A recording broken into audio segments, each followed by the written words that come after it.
More than 200 policymakers from around the globe have come together in northeast Japan today for the Sendai Dialogue. The event is a special part of the IMF World Bank annual meetings. They're seeking to highlight the need to better protect people from natural disasters in an increasingly risky world. Today's events were inaugurated by the mayor of Sendai City, who welcomed participants to the region that bore the brunt of the 2011 Great East Earthquake and tsunami. Japan's Minister of Reconstruction said the disaster that devastated more than 600 kilometers of coastline and left 20,000 missing or dead has helped the country learn some valuable lessons and appreciate the significance of preparedness.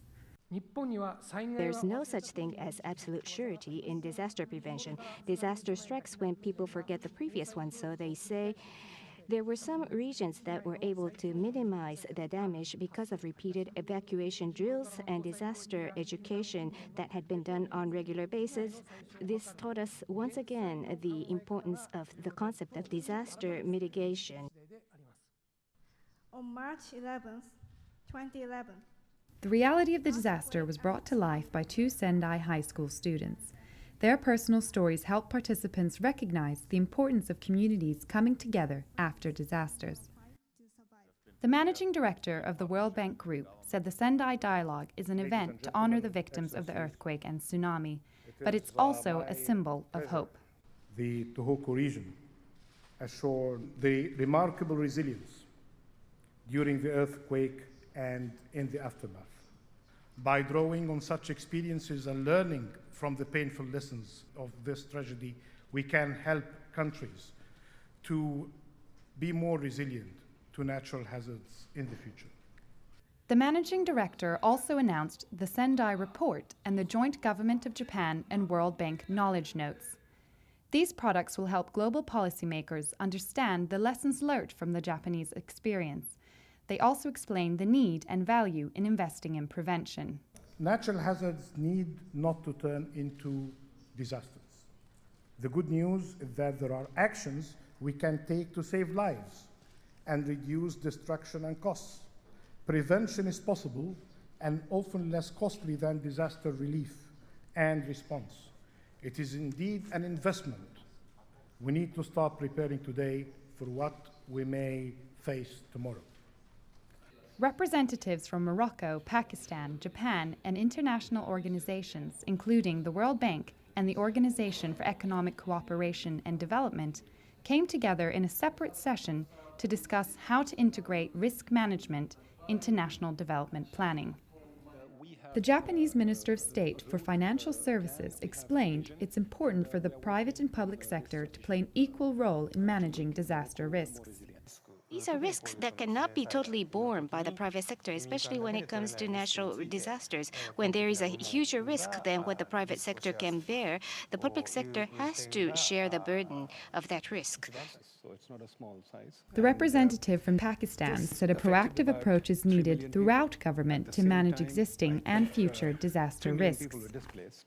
It's not just money. Disaster, to my mind, disaster management, it's a whole system of governance. And what was said this afternoon as well, that it's about how the community, how the nation approaches disaster.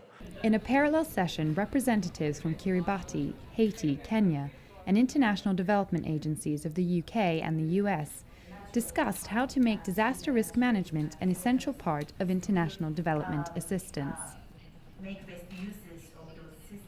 The World Bank Vice President for the Africa region said the organization has made disaster risk management a priority. But the Minister of Finance of Kenya explained there's always a trade-off when developing countries invest in one agenda over another. The choice was to build a primary school. And I was saying where the land which had been allocated was not suitable because it was next to a hilly area prone to landslides. And they said, we need the school now. What you are talking about, landslide, may or may not happen. So those are the choices that people make. The representative from DFID echoed the minister's concerns and said investing in prevention makes good sense, but it's difficult to implement.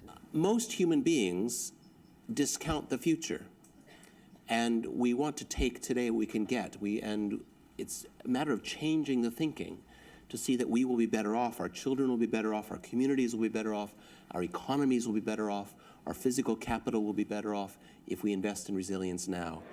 For the global participants of the Sendai Dialogue, the day offered a fresh perspective on the importance of investing in the prevention of disasters.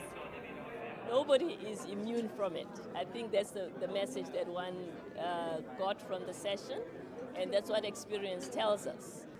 Well, I was here in Japan when the tsunami hit, and I was really impressed by the degree of preparedness of the Japanese people, their reaction to the events, and I wish all people in the world could have that same preparedness culture. And this conference is a golden opportunity to learn from experiences. The global lessons coming out of the dialogue today underscore that political will and effort is needed to push the resilience agenda forward. But it's also become clear that there are trade-offs and costs involved in making prevention a priority. Yet the strength and resolve of the Japanese people after last year's earthquake and tsunami has demonstrated the power of community in shaping a resilient future.